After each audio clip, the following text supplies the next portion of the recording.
Hello my dear student, welcome back to my YouTube channel. मेरे YouTube channel पर आप लोग का बहुत बहुत स्वागत है।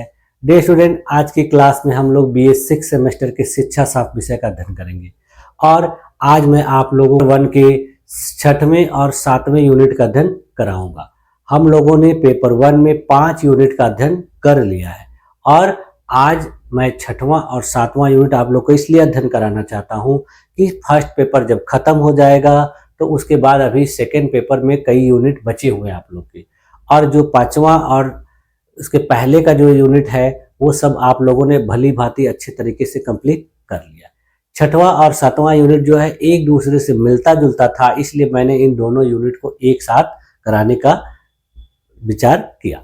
जो आपका 8वां यूनिट है वो एजुकेशनल सुपरविजन और इंस्पेक्शन से रिलेटेड है, यानी शैक्षिक पर्यवेक्षण और निरीक्षण। तो उसको मैं एक क्लास और कराऊंगा जिसमें आपका ये पेपर कंप्लीट हो जाएगा। तो चलिए देखते हैं कि शैक्षिक नियोजन या योजना क्या होता है और इसके बाद फिर शैक्षिक वित्त क्या होता है। यानी किसी भी शिक्षा के क्षेत्र में जब कोई व्यक्ति किसी विद्यालय को स्थापित करना चाहता है, फिर उसके बाद स्थापित करने के बाद उसको क्या क्या चीजें करनी, यानी स्थापित करने से पहले क्या क्या चीजें योजनाएं बनानी पड़ती हैं, और जब कर देता है शुरुआत हो जाती है तब फिर किन किन चीजों की जरूरत पड़ती है। तो ये सारी चीजें जो इसी के अंतर्गत आती हैं, शैक्षिक नियोजन या शैक्षिक योजना और शैक्षिक वित्त। तो चलिए देखते हैं कि ये क्या है। हाँ देखिए, जैसा कि मैंने आप लोग को बताया कि हम लोग को पेपर 1 का अध्ययन करना है और यूनिट 6 और 7 का करना है। तो सबसे पहले यूनिट 6 देख लेते हैं, क्योंकि आपके सिलेबस में मैंने जब बताया था कि यूनिट 6 जो है शैक्षिक नियोजन यानी एजुकेशनल प्लानिंग से रिलेटेड है। इसमें आपको ये देखना है कि शैक्षिक नियोजन या योजना क्या होती है, इसका क्या महत्व होता है या किस प्रकार से बनाई जाती है, ये सारी चीजें इसमें देखनी है। तो सबसे पहले हम लोग देख लेते हैं कि शैक्षिक योजना या नियोजन का अर्थ क्या होता है, यानी मीनिंग ऑफ एजुकेशनल प्लानिंग। तो देखिए, शैक्षिक योजना यानी एजुकेशनल प्लानिंग वह प्रक्रिया है जिसके तहत शिक्षा प्रणाली के लक्ष्यों को निर्धारित किया जाता है और उन्हें प्राप्त करने के लिए संसाधनों, नीतियों और रणनीतियों का विकास किया जाता है। यानी यह एक प्रकार की योजना बनाने की प्रक्रिया है जिसमें शिक्षा के क्षेत्र में निर्धारित लक्ष्यों को कैसे प्राप्त किया जाएगा, उसके लिए कौन कौन से संसाधन बनाने होंगे और उसको पाने के लिए कौन कौन सी रणनीतियां बनानी होंगी, ये सारी चीजें इसके तहत आती है। इसका उद्देश्य शिक्षा प्रणाली को अधिक प्रभावी बनाना, कुशल बनाना और सामाजिक आवश्यकताओं के अनुरूप होता है। कहने का मतलब कि ये सारी चीजें किस लिए जाएंगी कि शिक्षा प्रणाली बहुत प्रभावी हो, बहुत ज़्यादा से ज़्यादा लोगों के लिए उपयोगी हो और समाज में इसका कोई यूज हो, महत्व हो, यानी समाज की जरूरत हो उसको पूर्ण करिए।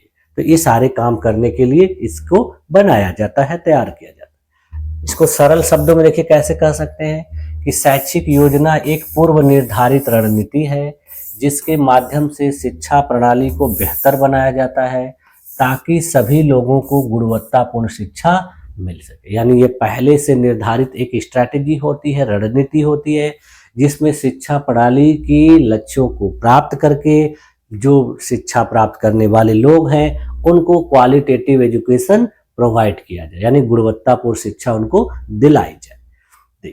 अब देखिए, जो शैक्षिक योजना होती है इसकी प्रकृति क्या होती है, नेचर ऑफ एजुकेशनल प्लानिंग। तो सबसे पहला नेचर इसका क्या होता है कि यह लक्ष्य उन्मुख प्रक्रिया है, यानी गोल ओरिएंटेड प्रोसेस। इसका मतलब कि यह बिना किसी उद्देश्य के, बिना किसी लक्ष्य के नहीं बनाई जाती। का मतलब कि शैक्षिक योजना का मुख्य उद्देश्य शिक्षा प्रणाली के दीर्घकालिक और अल्पकालिक लक्ष्यों को प्राप्त करना होता है, जैसे कि साक्षरता दर को बढ़ाना, स्कूल के ड्रॉप आउट दर को कम करना या उच्च शिक्षा की गुणवत्ता में सुधार करना। इसका मतलब कि यह योजना जो बनाई जाती है वह दीर्घकालिक भी हो सकती है, अल्पकालिक भी हो सकती है। इसमें देखा जाता है कि कैसे विद्यालयों में बच्चों की संख्या को बढ़ाया जाए, एडमिशन को बढ़ाया जाए, जो बच्चे स्कूल छोड़ रहे हैं, ड्रॉप आउट दर का मतलब होता है कि बच्चों की स्कूल छोड़ने की दर, उसको कैसे कम किया जाए और फिर भारत में उच्च शिक्षा के क्षेत्र में कैसे बेहतर सुधार किया जाए। तो इन सारे लक्ष्यों को प्राप्त करने के लिए ये बनाई जाती है। दूसरा इसका प्रकृति है सतत और गतिशील प्रक्रिया, यानी कहने का मतलब यह है कि यह एक ऐसी प्रक्रिया है जो निरंतर कंटिन्यूअस चलती रहती है और यह डायनामिक होती है, यानी एक ही तरीके से नहीं चलती है। देखिए, समाज और तकनीकी परिवर्तनों के साथ साथ शैक्षिक आवश्यकताएं भी बदलती रहती हैं, यानी समाज में बदलाव होगा, टेक्नोलॉजी में बदलाव होगा, तो फिर शिक्षा की मांग भी बदलेगी। तो उस मांग के अनुरूप इसमें कैसे बदलाव किया जाए, इसके लिए ही शैक्षिक योजना को समय समय पर संशोधित किया जाता है। यानी एक शैक्षिक योजना बना दी जाती है तो फिर उसमें समय के अनुसार, तकनीकी के अनुसार, समाज की मांग के अनुसार फिर बदलाव किया जाता है। तीसरी प्रकृति इसकी है संसाधन नियोजन, रिसोर्स एलोकेशन। इसका मतलब कि यह प्रक्रिया वित्तीय, भौतिक, भवन, पुस्तकालय, लैब्स और मानव संसाधन जैसे शिक्षक, स्टाफ के उचित उपयोग पर भी ध्यान केंद्रित करती है। यानी कहने का मतलब कि किसी विद्यालय को चलाने के लिए जिन जिन संसाधनों, रिसोर्सेज की जरूरत पड़ती है, जिसमें वित्तीय संसाधन हो गए, भौतिक संसाधन हो गए, मानवीय संसाधन हो गए। वित्तीय संसाधन का मतलब पैसा हो गया, भौतिक संसाधन का मतलब वहाँ की क्लासरूम, बेंच, पंखे और श्यामपट, ये सारी चीजें। उसके बाद फिर मानव संसाधन में वहां पर शिक्षक, वहां के और कर्मचारी, उसके बाद और भी जो लोग उससे जुड़े रहते हैं, उन सभी लोगों को कैसे बेहतर तरीके से उपयोग किया जाए, उनसे कैसे लक्ष्य को प्राप्त करने में सहायता ली जाए, ये सारी चीजों पर ध्यान केंद्रित किया जाता है। चौथी प्रकृति होती है, इसका जो दृष्टिकोण होता है बहुत ही व्यापक होता है, यानी कॉम्प्रिहेंसिव अप्रोच होता है। यह योजना केवल स्कूलों और विश्वविद्यालयों तक सीमित नहीं होती, बल्कि यह प्री प्राइमरी, व्यावसायिक, तकनीकी और वयस्क शिक्षा सहित पूरा शिक्षा प्रणाली को कवर करती है। कहने का मतलब है कि इस प्रकार की जो शैक्षिक योजनाएं होती हैं केवल स्कूलों, कॉलेजों और विश्वविद्यालयों के लिए नहीं बनाई जाती हैं, बल्कि पूर्व प्राथमिक शिक्षा से लेकर उसके बाद जितने भी शिक्षा के क्षेत्र, चाहे तकनीकी शिक्षा, चाहे मेडिकल शिक्षा, चाहे व्यावसायिक शिक्षा, किसी भी प्रकार की शिक्षा हो, चाहे वयस्क शिक्षा यानी एडल्ट एजुकेशन, कहीं भी हो, इसको करना पड़ता है। इसके बाद पांचवा प्रकृति इसका है कि सामाजिक और आर्थिक विकास से संबंधित होती है। कहने का मतलब कि शिक्षा हर समाज और अर्थव्यवस्था के विकास में महत्वपूर्ण भूमिका निभाती है, इसलिए शैक्षिक योजना को सामाजिक और आर्थिक आवश्यकताओं के अनुरूप भी तैयार किया जाता है। यानी जिस समाज में शिक्षण संस्थान स्थापित करना है, वहाँ के समाज के लोगों की क्या मांग है, वहाँ किस प्रकार के आर्थिक संसाधन मौजूद हैं, लोग अमीर हैं कि गरीब हैं, वहाँ व्यावसायिक समुदाय रहता है कि ग्रामीण क्षेत्र रहता है, इन सारी चीजों को देखकर फिर उसी प्रकार का विद्यालय बनाया जाता है। आप लोग देखते होंगे कि जो बहुत महंगे महंगे विद्यालय होते हैं, स्कूल कॉलेज होते हैं, देखिए शहरों में दिखेंगे, ग्रामीण क्षेत्रों में ज्यादा महंगे विद्यालय, स्कूल कॉलेज नहीं स्थापित किए जाते। क्यों? क्योंकि वहां पर आर्थिक संसाधनों की कमी होती है, लोगों के पास पैसे की कमी होती है, तो इसकी वजह से वहां महंगे विद्यालय नहीं है। लेकिन शहरों में विभिन्न प्रकार के रोजगार होते हैं, कंपनियां होती है, उद्योग धंधे होते हैं, तो लोगों के पास पैसे की भी कमी नहीं होती, जिसकी वजह से वहां पर विभिन्न प्रकार के तरह तरह के महंगे और सस्ते दोनों प्रकार के स्कूल कॉलेज विद्यालय होते हैं। अगली इसकी प्रकृति है कि यह नीति आधारित प्रक्रिया यानी पॉलिसी बेस्ड प्रोसेस। इसका मतलब है कि शैक्षिक योजना सरकारी नीतियों और कार्यक्रमों के अनुरूप बनाई जाती है, जैसे कि राष्ट्रीय शिक्षा नीति 2020। कहने का मतलब कि यह किसी नीति के आधारित यानी पॉलिसी बेस्ड होता है। पहले से कोई नीति सरकार के द्वारा बनाई जाती है और फिर उसको प्राप्त करने के लिए, उसको अच्छे तरीके से अचीव करने के लिए इसके लिए योजना बनाई जाती है। अब देखिए शैक्षिक योजना के क्या दृष्टिकोण होते हैं, यानी अप्रोचेस टू एजुकेशनल प्लानिंग। तो शैक्षिक योजना के कई दृष्टिकोण होते हैं जिनका उपयोग विभिन्न परिस्थितियों में किया जाता है। इसके कुछ प्रमुख दृष्टिकोण जो है निम्नलिखित प्रकार के होते हैं। जैसे देखिए, परंपरागत दृष्टिकोण, ट्रेडिशनल अप्रोच। ट्रेडिशनल अप्रोच का मतलब हो गया कि किसी भी शिक्षा का सबसे पहला अप्रोच क्या होता है कि समाज की मांग, यानी वहां की सामाजिक मांग से आधारित दृष्टिकोण, जिसको कहा जाता है सामाजिक मांग दृष्टिकोण।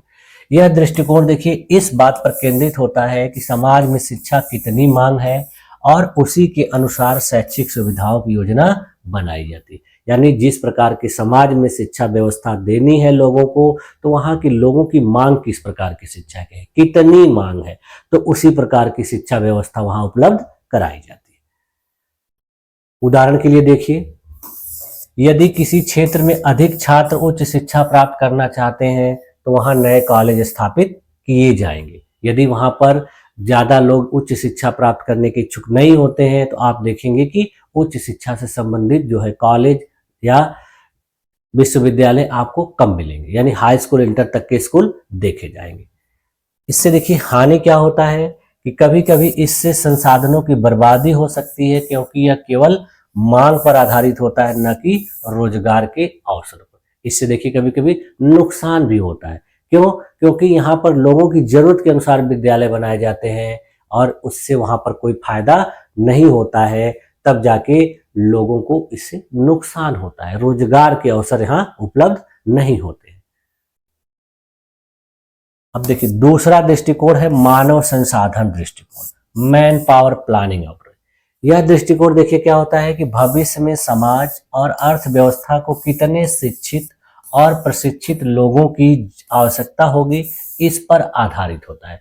यानी इस दृष्टिकोण में यह देखा जाता है कि कितने लोगों को प्रशिक्षित करके ट्रेंड करके भेजा जाए, वहां पर उतने लोगों की जरूरत है।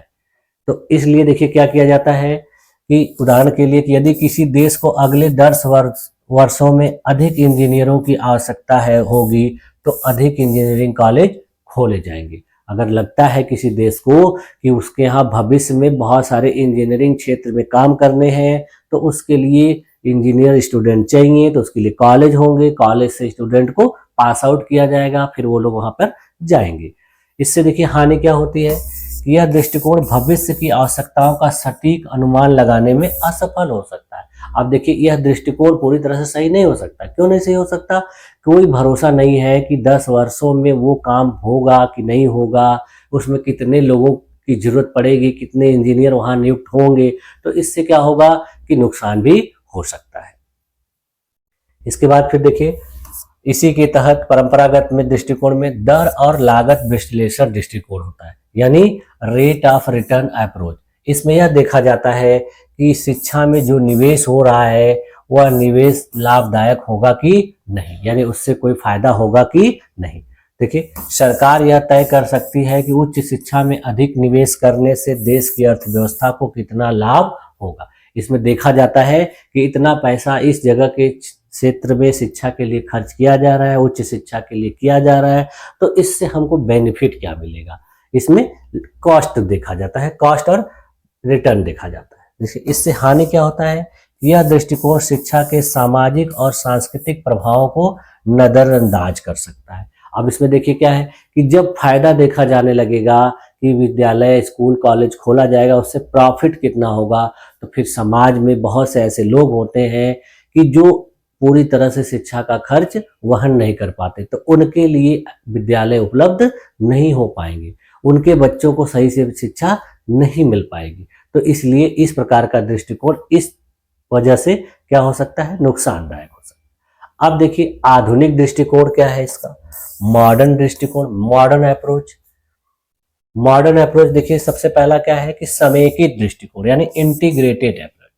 यह दृष्टिकोण देखता है कि समाज में सभी लोगों को शिक्षा मिलनी चाहिए। यह दृष्टिकोण देखिए शिक्षा को समाज, अर्थव्यवस्था और संस्कृति से जोड़कर देखता है। इसमें देखा जाता है कि समाज के लोगों को भी इससे फायदा हो रहा है, अर्थव्यवस्था को भी फायदा हो रहा है और देश की संस्कृति का भी जुड़ाव इससे है।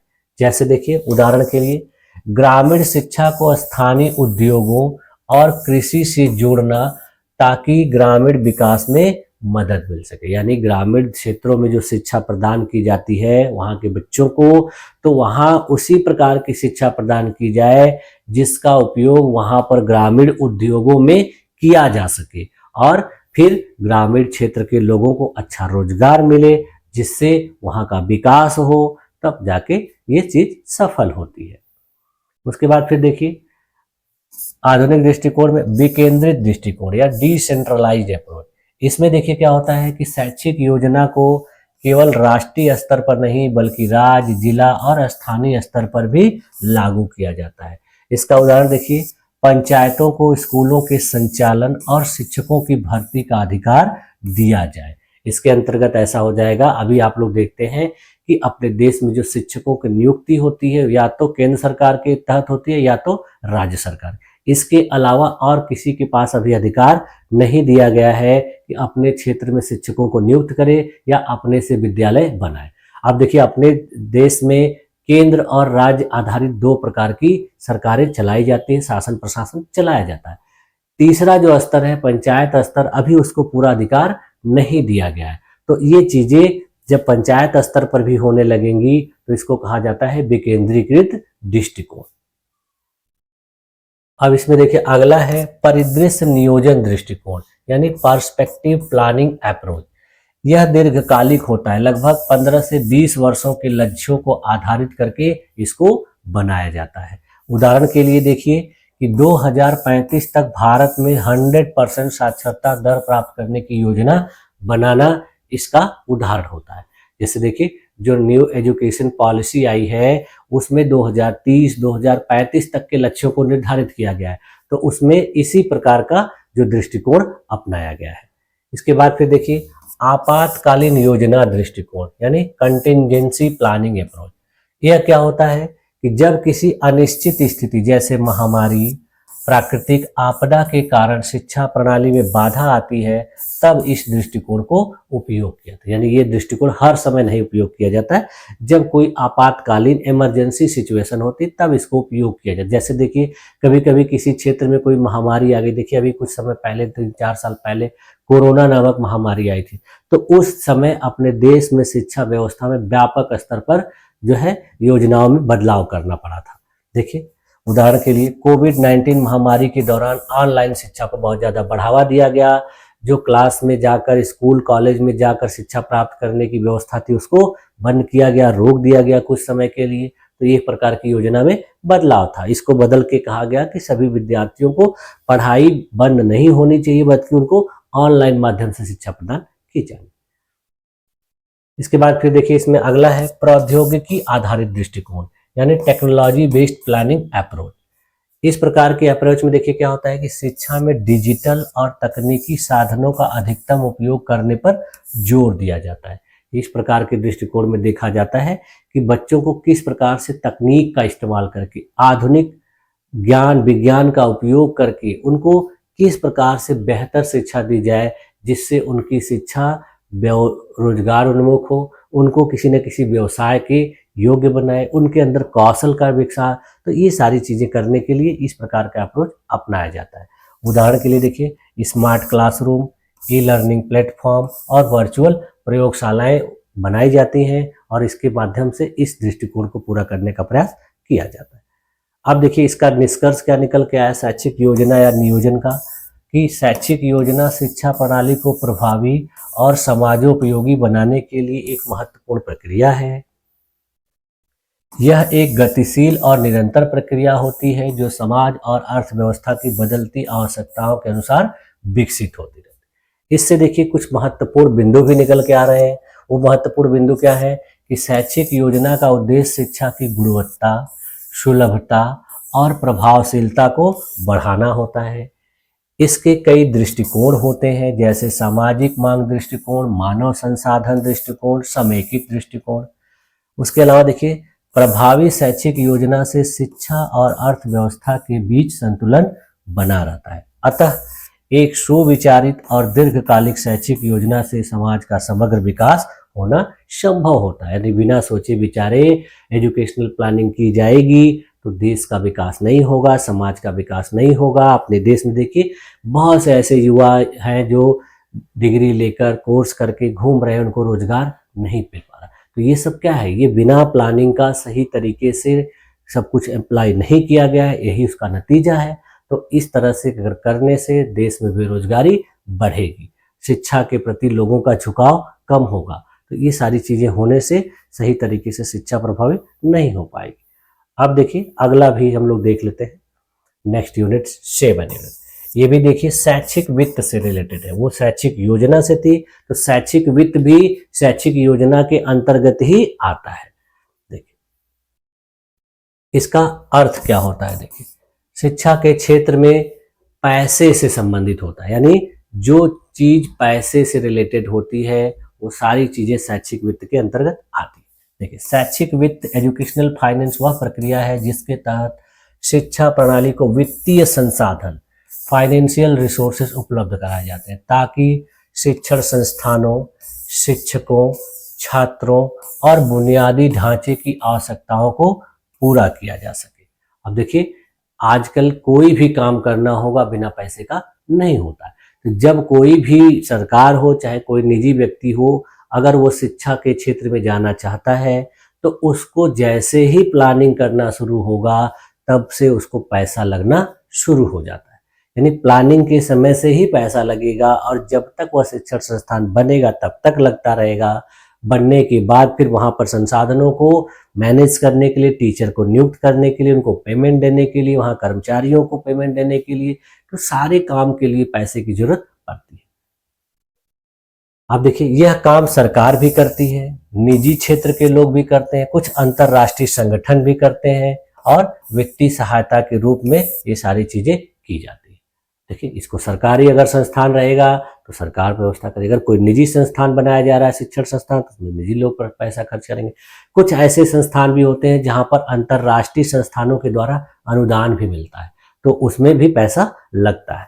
देखिए सरल शब्दों में इसको कैसे डिफाइन करेंगे कि शैक्षिक वित्त वह धनराशि है जो शिक्षा प्रणाली को सुचारू रूप से चलाने और इसे बेहतर बनाने के लिए खर्च की जाती है। यानी किसी भी शिक्षा संस्थान को बेहतर तरीके से चलाना है, सुचारू रूप से चलाना है, वहाँ के शिक्षकों को बेहतर तरीके से पढ़ाने के लिए अपने पास रखना है, उनको खुश रखना है, संतुष्ट रखना है, तो आपको पैसा खर्च करना पड़ेगा। बहुत से ऐसे शिक्षण संस्थान आप लोग देखते होंगे, सुनते होंगे, जानते होंगे कि वहाँ पर टीचर सही नहीं होते। आप लोग की शिकायत रहती है कि हाँ सर हमने ऐसे टीचर से पढ़ा नहीं, हमारे यहाँ टीचर अच्छे नहीं। तो इसका कारण क्या है? यही फाइनेंस है। उस कॉलेज स्कूल में शिक्षकों को अगर सही वेतन नहीं दिया जाएगा, टाइम पर वेतन नहीं दिया जाएगा, तो वहाँ पर अच्छे शिक्षक नहीं उपलब्ध होंगे। तो फिर जब शिक्षक उपलब्ध नहीं होंगे तो अच्छी शिक्षा नहीं मिल पाएगी। उसके बाद फिर देखिए वहाँ भौतिक संसाधन भी नहीं मिलेंगे आपके पास। बहुत से स्कूल कॉलेज ऐसे हैं जहाँ पर देखिए पंखे नहीं है, सही पूरी मात्रा में बेंच नहीं है। तो ये सारी समस्याएं भी कैसे होगी? ये पैसे की वजह से। जहाँ पर पैसा लगाया जाता है तो वहाँ पर सारी सुविधाएं उपलब्ध होती हैं। देखिए अब कहा जा रहा है कि शैक्षिक वित्त की आवश्यकता क्यों पड़ती है। अभी मैंने सारा कुछ आप लोग को बता दिया कि किसी भी शिक्षण संस्थान में उसको अगर तरक्की करना है, उसको सभी लोगों के लिए उपयोगी बनाना है, तो वहाँ पैसा वित्त खर्च करना पड़ेगा। देखिए शिक्षा को प्रभावी और समावेशी बनाने के लिए वित्तीय संसाधनों की आवश्यकता होती है। इसके लिए निम्नलिखित कारणों से शैक्षिक वित्त की आवश्यकता होती है। तो देखिए अभी मैंने बताया कि सबसे पहले वहाँ बुनियादी ढांचे के विकास के लिए, बुनियादी ढांचे का मतलब स्कूल कॉलेज के निर्माण करने के लिए, वहाँ लाइब्रेरी बनाने के लिए, वहाँ लेबोरेटरी बनाने के लिए, खेल का मैदान बनाने के लिए तथा रख रखाव के लिए पैसे की जरूरत पड़ती है। उदाहरण के लिए देखिए ग्रामीण क्षेत्र में नए स्कूलों की स्थापना के लिए सरकारी बजट आवंटित किया जाता है। उसी प्रकार से किसी और क्षेत्र में किसी निजी व्यक्ति के द्वारा, निजी कंपनी के द्वारा विद्यालय या स्कूल खोला जाएगा तो उसको भी ये सारी चीजें करनी पड़ेंगी। दूसरा देखिए किस काम के लिए पैसा जरूरत पड़ता है? शिक्षकों को वेतन देने के लिए और उनके प्रशिक्षण के लिए। अब देखिए योग्य शिक्षकों को आकर्षित करने और उनके वेतन का भुगतान करने के लिए वित्तीय संसाधनों की आवश्यकता। अभी मैंने ये सब बताया कि योग्य शिक्षक अगर आपको अपने स्कूल कॉलेज में रखने हैं, शिक्षण संस्थान में रखने हैं, तो आपको पैसे खर्च करनी पड़ेगी। आप लोग देखते होंगे बहुत से ऐसे स्कूल कॉलेज हैं जहाँ पर टीचर्स को बहुत अच्छी सैलरी दी जाती है, तो वहाँ पे उसी प्रकार की एजुकेशन भी बच्चों को मिलती है। और जहाँ पर देखते हैं कि टीचर्स को सैलरी कम दी जाती है, तो वहाँ पर टीचर्स सही से बच्चों को नहीं पढ़ाते हैं। कम पढ़े लिखे टीचर्स वहाँ जाते हैं, क्योंकि जो ज़्यादा पढ़े लिखे होते हैं, जिनके पास डिग्री होती है, नॉलेज होता है, वो उस शिक्षण संस्थान में नहीं जाते हैं, तो जिससे बच्चों का बहुत ज़्यादा नुकसान होता है। देखिए उदाहरण के लिए सरकार देखिए शिक्षकों को वेतन देने के लिए बजट आवंटित करती है और उनके लिए प्रशिक्षण कार्यक्रम भी आयोजित। अब देखिए सरकारी जो स्कूल कॉलेज होते हैं वहाँ सरकार के द्वारा बजट निर्धारित किया जाता है कि हाँ हमारे देश में इतने टीचर हैं, सरकारी टीचर, तो उनको इस महीने में, हर महीने में इतना देना है, साल भर में इतना वेतन देना है, फिर उनको ट्रेनिंग के लिए कितना पैसा खर्च करना है, ये सारी चीजें बजट में पहले से प्लान किया जाता है। इसके बाद फिर देखिए तीसरा काम है गुणवत्तापूर्ण शिक्षा सुनिश्चित करने के लिए। अब देखिए किसी भी शिक्षण संस्थान में अगर क्वालिटेटिव एजुकेशन देना है तो वहाँ पर संसाधन बेहतर होने चाहिए, यानी वहाँ पर तकनीक का उपयोग किया जाए, डिजिटल संसाधन का उपयोग किया जाए, आईसीटी का उपयोग किया जाए। तो इन सारी चीज़ों को करने के लिए वहाँ पैसे की जरूरत पड़ेगी, यानी स्मार्ट क्लासरूम बनाया जाए, ऑनलाइन लर्निंग प्लेटफॉर्म वहाँ पर उपलब्ध कराया जाए, तो उसमें पैसा खर्च होगा। उसके बाद देखिए चौथा जरूरत है शिक्षा में समानता और समावेशन लाने के लिए भी। अब शिक्षा में समानता समावेशन आएगा, कैसे आएगा? उसके लिए आपको जो वंचित वर्ग के लोग हैं, जो पिछड़े वर्ग के लोग हैं, जो गरीब लोग हैं, उनको मुफ्त में शिक्षा प्रदान करनी पड़ेगी। तो मुफ्त में शिक्षा प्रदान करने के लिए उनको बहुत सारे ऐसे चीजें हैं जो आपको प्रदान करनी पड़ेंगी, तो उसमें से पैसे की जरूरत पड़ेगी। देखिए गरीब और वंचित वर्ग के छात्रों को वित्तीय सहायता, स्कॉलरशिप देनी पड़ेगी, सब्सिडी प्रदान करने के लिए धन की आवश्यकता होगी। उदाहरण के लिए देखिए सरकारी स्कूल में पढ़ने वाले बच्चों को निःशुल्क शिक्षा भी दी जाती है सरकार के द्वारा। इसके अलावा देखिए वहाँ मध्याह्न भोजन यानी मिड डे मील भी चलाया जाता है, तो इस पे सरकार का पैसा खर्च होता है। इसके बाद देखिए अनुसंधान और नवाचार के लिए भी पैसा खर्च होता है। हायर एजुकेशन में देखिए बहुत से ऐसे स्टूडेंट हैं जो रिसर्च करते हैं, नए नए इनोवेशन करते हैं, तो उनको पढ़ाने के लिए सरकार को पैसा खर्च करना पड़ता है। तो उसमें इससे क्या होता है कि देश में नए नए चीज़ों को खोजा जाता है, नए नए रिसर्च होते हैं। उदाहरण के लिए देखिए अपने देश में बहुत से आईआईटी है, आईआईएम है, जहाँ पर रिसर्च परियोजनाओं के लिए सरकार के द्वारा अनुदान दिया जाता है, तो इसमें बहुत ज़्यादा पैसा खर्च होता है। उसके बाद फिर देखिए तकनीकी और व्यावसायिक शिक्षा प्रदान करने के लिए भी पैसे की, वित्त की जरूरत पड़ती है। यानी अपने देश में उद्योग धंधों को, कंपनियों को किस प्रकार के लोगों की जरूरत है, तो उस प्रकार के लोगों को उस प्रकार की शिक्षा प्रदान करने के लिए टेक्निकल स्कूल कॉलेज खोलने पड़ेंगे, और टेक्निकल स्कूल कॉलेज खोलने के लिए बहुत सारे संसाधन की जरूरत पड़ेगी और उसको खरीदने के लिए पैसे की जरूरत पड़ेगी। उदाहरण के लिए देखिए सरकार के द्वारा प्रधानमंत्री कौशल विकास योजना PMKVI शुरू की गई थी। इसके तहत युवाओं को व्यावसायिक प्रशिक्षण दिया जाता था, तो उसमें बहुत सारे ऐसे सामान खरीदने पड़े थे जिसको सरकार के द्वारा पैसे दिए गए थे, तो ये वित्त का खर्च हुआ। अब देखिए शैक्षिक वित्त का महत्व क्या होता है, शैक्षिक वित्त से क्या फायदा होता है, इसका क्या सिग्निफिकेंस है।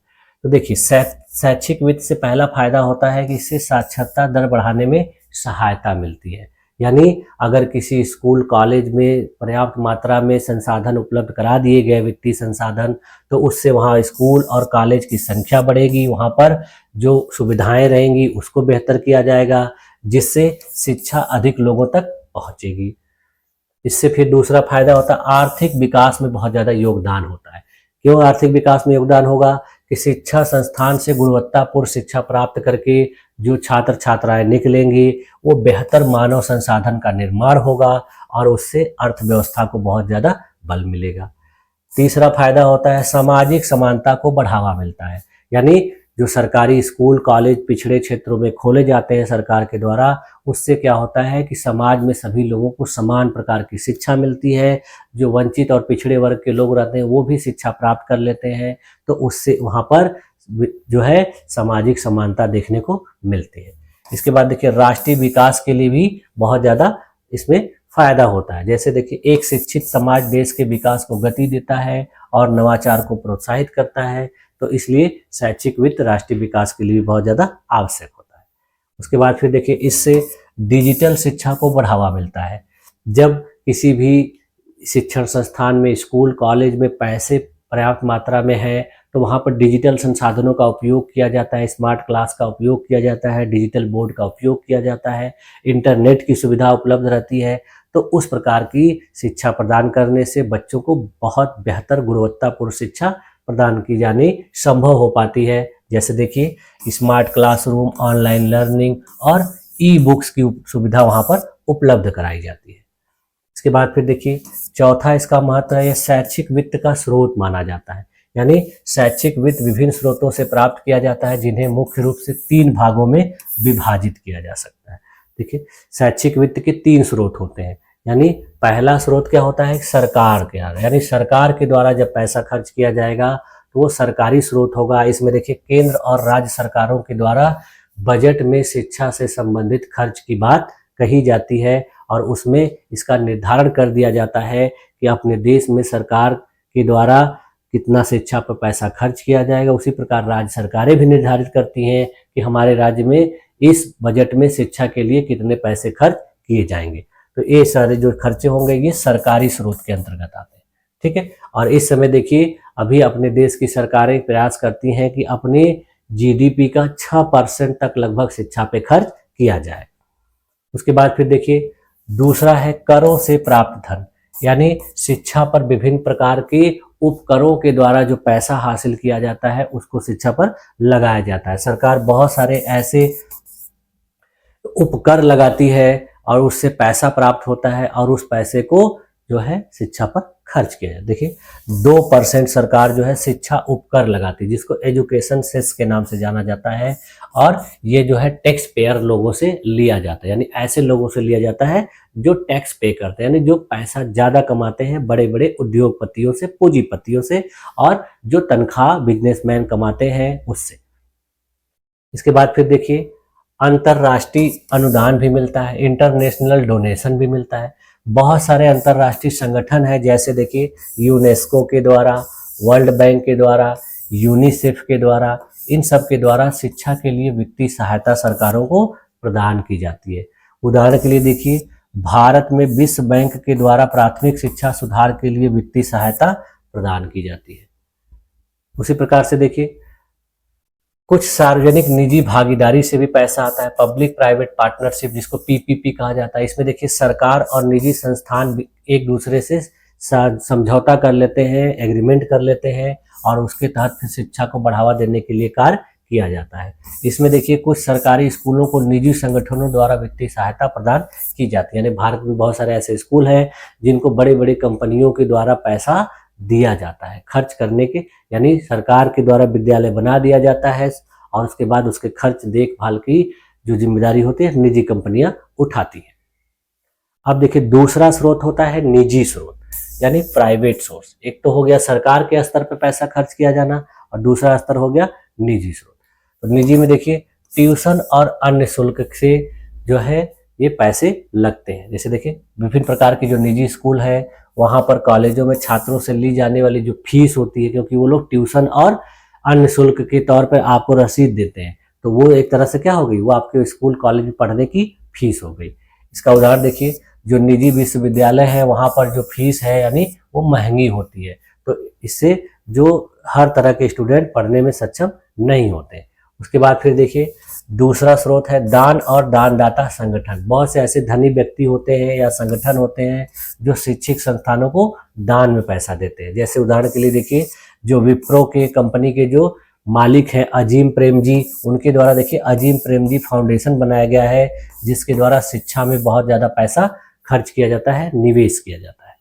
उसके बाद फिर देखिए एजुकेशनल ऋण यानी शैक्षिक ऋण से भी पैसा व्यवस्था किया जाता है। छात्रों को देखिए उच्च शिक्षा प्राप्त करने के लिए विभिन्न बैंकों और वित्तीय संस्थानों के द्वारा भी ऋण दिया जाता है। और इस तरह का उदाहरण देखिए स्टूडेंट लोन जो विभिन्न बैंकों द्वारा, देखिए बहुत से बैंकों के द्वारा शिक्षा के लिए एजुकेशन लोन भी दिया जाता है, तो वह भी एक प्रकार का निजी वित्तीय स्रोत कहा जाएगा। इसके बाद फिर देखिए अंतरराष्ट्रीय और गैर सरकारी संगठनों के द्वारा भी शिक्षा से संबंधित पैसे खर्च किए जाते हैं और दिए जाते हैं। इसमें देखिए संयुक्त राष्ट्र और अन्य अंतर्राष्ट्रीय संगठनों की सहायता से, जैसे देखिए यूनाइटेड नेशन और कुछ और भी अंतर्राष्ट्रीय कंपनियों के द्वारा। उदाहरण के लिए देखिए यूनिसेफ के द्वारा बाल शिक्षा कार्यक्रम के लिए पैसा दिया जाता है। उसके अलावा देखिए कुछ गैर सरकारी संगठन भी हैं, एनजीओ है, जो शिक्षा के लिए वित्तीय सहायता प्रदान करते हैं। इसका उदाहरण देखिए, प्रयास नामक की एक जो निजी संस्था है, एनजीओ है, जिसके द्वारा पैसा शिक्षा पे खर्च किया था। उसके बाद देखिए स्माइल फाउंडेशन के द्वारा भी शैक्षिक क्षेत्र में बहुत सारा कार्य किया जाता है और पैसे खर्च किए जाते हैं। अब देखिए इस शैक्षिक वित्त का क्या कंक्लूजन निकल के आया कि शैक्षिक वित्त शिक्षा प्रणाली की रीढ़ है। इसके बिना शिक्षा का प्रसार और गुणवत्ता सुधार संभव नहीं है। सरकार, निजी क्षेत्र और अंतर्राष्ट्रीय संगठनों द्वारा वित्तीय सहायता से शिक्षा प्रणाली को सुदृढ़ बनाया जा सकता है। शिक्षा पर खर्च एक निवेश है जो समाज और अर्थव्यवस्था दोनों को दीर्घकालिक लाभ देता है। सभी वर्गों तक शिक्षा पहुंचाने और सामाजिक समानता लाने में शैक्षिक वित्त की महत्वपूर्ण भूमिका होती है। यानी किसी भी समाज में अगर सभी लोगों को बेहतर तरीके से शिक्षा प्रदान करनी है, गुणवत्तापूर्ण शिक्षा प्रदान करनी है, तो आपके पास पैसे की व्यवस्था होनी चाहिए, वित्त की खर्च होने चाहिए। नहीं तो शिक्षा प्रभावी नहीं होगी, गुणवत्तापूर्ण नहीं होगी और सभी लोगों को उसका लाभ नहीं मिलेगा। तो देश में मानव संसाधन की कमी होगी। जब मानव संसाधन की कमी होगी तो देश का विकास बाधित होगा और इस तरह से तब अच्छी तरह से देश की प्रगति संभव नहीं हो पाए। ठीक है, तो इस प्रकार से देखिए हम लोगों ने आज की क्लास में शैक्षिक नियोजन या योजना और शैक्षिक वित्त के बारे में विस्तार पूर्वक अध्ययन किया। मैंने विभिन्न प्रकार के उदाहरण के माध्यम से भी आपको इसमें समझाने का प्रयास किया है। एक तरह से आप लोग खुद ही ये सारी चीजें देखते हैं, समझते हैं कि किसी भी कार्य को करने के लिए, शिक्षा प्राप्त करने के लिए, अगर आपको अच्छी शिक्षा प्राप्त करनी है तो आपको पैसा खर्च करना पड़ेगा, उसके लिए प्लानिंग करनी पड़ेगी। अगर आपको ऐसे ही काम चलाऊ तरीके से पढ़ना लिखना है तो उसमें भी थोड़ा बहुत खर्च लगता है, लेकिन फिर वो आपका किसी काम का नहीं होता है। ठीक है, तो मुझे उम्मीद है कि आप लोगों को ये सारी चीजें अच्छे तरीके से समझ में आई होगी। ठीक है, तो आप लोगों ने मेरे इस क्लास में अपने आप को इतने देर तक बनाए रखा, इसके लिए आप लोग का बहुत बहुत धन्यवाद। मिलते हैं नेक्स्ट क्लास में, तब तक के लिए थैंक यू।